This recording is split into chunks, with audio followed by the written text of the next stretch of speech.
দেখো গাইস, সরস্বতী পুজো। তো hello everyone, welcome back to my channel Timtims creativity. তোমরা সবাই কেমন আছো? আশা করি তোমরা সবাই খুব ভালো আছো। তো এই দিন ছিল সরস্বতী পুজোর আগের দিন, আর এখানে হচ্ছিল প্যান্ডেল। আর পুরো সরস্বতী পুজোর শেষ করে আমি ভিডিওটা শেষ করব। তো এখানে হচ্ছিল প্যান্ডেল, আর ডেকোরেশনের কাজও এই প্যান্ডেল করার সঙ্গে সঙ্গেই করে নেওয়া হয়েছিল। তো তারপরে রাত্রেবেলা হয়ে গিয়েছিল, আর রাত্রেবেলা হওয়ার পরে সবাই মিলে চলে গিয়েছিলাম বাজারে। এই দেখো সবাই মিলে বেরিয়েছি। এই লাইটগুলো আমরা সরস্বতী পুজো উপলক্ষেই লাগিয়েছিলাম। তারপরে সবাই বাজার টাজার করে রাত্রেবেলা আলপনা দিয়ে পরের দিন সকালে এইভাবে ঠাকুরটাকে এনে মণ্ডপে সেট করা হলো। তো এটা আমাদের গলিতে প্রথম বছর এটা পুজো হচ্ছে, এর আগে কখনো হয়নি। আমরা গলির সমস্ত লোকজনেরা চাঁদা টাদা তুলে এবং নিজেরাও প্রচুর খাটনি খেটে এই পুজোটা পুরোটা কমপ্লিট করেছি।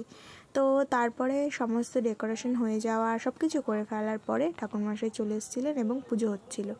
আর এখানে প্রত্যেকে গলির সবাই এসেছিলো, এসে এখানে সবাই অঞ্জলি দিয়েছে, কাজ করেছে, পুজোর সব কিছু করেছে।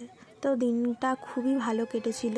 তারপরে হচ্ছে এখানে একটা ছোট্ট বাচ্চা ছিল, তো যার হাতে খড়ি হবে, তো তাকে নিয়েও অনেকক্ষণ অনেক আলাপ আলোচনা হয়েছে। সে হাতে খড়ি দিয়েছে, এই যে এই বাচ্চাটা।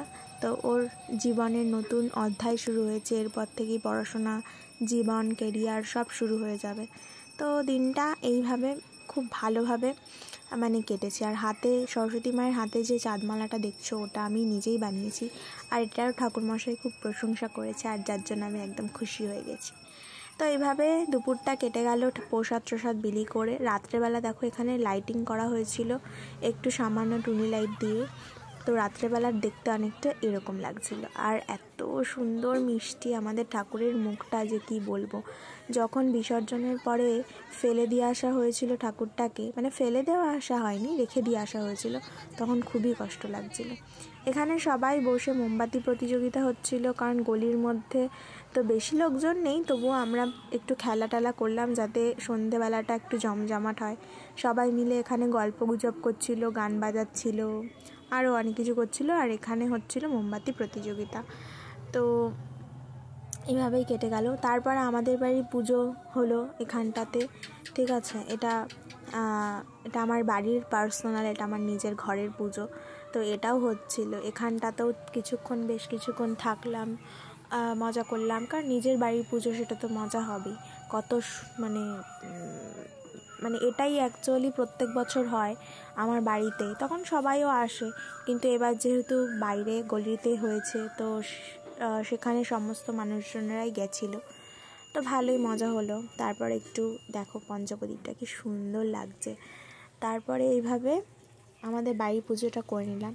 তারপরে হলো এই যে এখানে হলো দধিকর্মা, কারণ এটা সেকেন্ড দিনের ছিল, তার জন্য দধিকর্মা হলো। পরের দিন আবার খেলা হয়েছিল, খেলা করছিলাম আমরা এখানে। এটা আমি যে খেলছিলাম, খুব বাজেভাবে খেলছিলাম, বাট ঠিক আছে, একটুখানি ভিডিওতে রাখলাম যাতে এটা সারা জীবন মেমোরিজে থেকে যায়। এবছর সরস্বতী পুজো আমরা এত এনজয় করেছি যেটা হয়তো কখনো করিনি।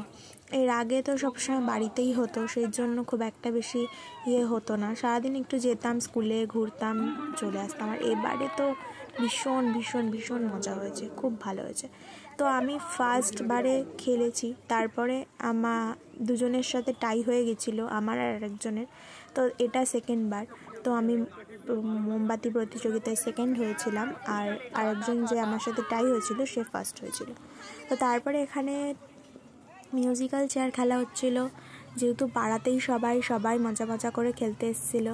দেখো সবাই কত আনন্দ করে এখানে খেলছিল।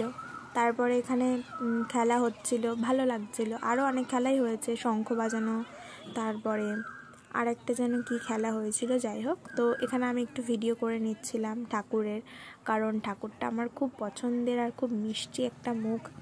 যখন ঠাকুরটাকে রেখে দিয়ে আসা হলো, নিরঞ্জন করে রেখে দিয়ে আসা হলো, তখন খুবই কষ্ট লাগছিল। তো এখানে হচ্ছিল প্রাইজ ডিস্ট্রিবিউশন। আমি দেখো সবার মাঝখানে দাঁড়িয়ে লিড করছিলাম, আর এখানে প্রাইজ দেওয়া হচ্ছিল পাড়ার মধ্যেই। সবাই এইটা ওইটা প্রাইজ দিচ্ছিলাম। খেলা 4টে হয়েছিল, সেগুলোর প্রাইজগুলো দেওয়া হচ্ছিল এখানে। তো সবাই মিলে দারুণ মজা করেছি, দারুণ। তারপরে এরকম চলতে চলতে পরের দিন হয়ে গেল। আমাদের 3 দিনের প্রোগ্রাম ছিল। প্রথম 2 দিন খেলা হয়েছিল, আর পরের দিন হচ্ছে ভোগ হয়েছিল। তো দেখতে থাকো, না দেখলে বুঝতে পারবে না। তো এইটা হচ্ছে আমরা ভোগের দিন সন্ধ্যেবেলা বসে বসে আড্ডা মারছিলাম, আর পেছনে দেখো রান্না হচ্ছিল, খুবই মজা হয়েছিল।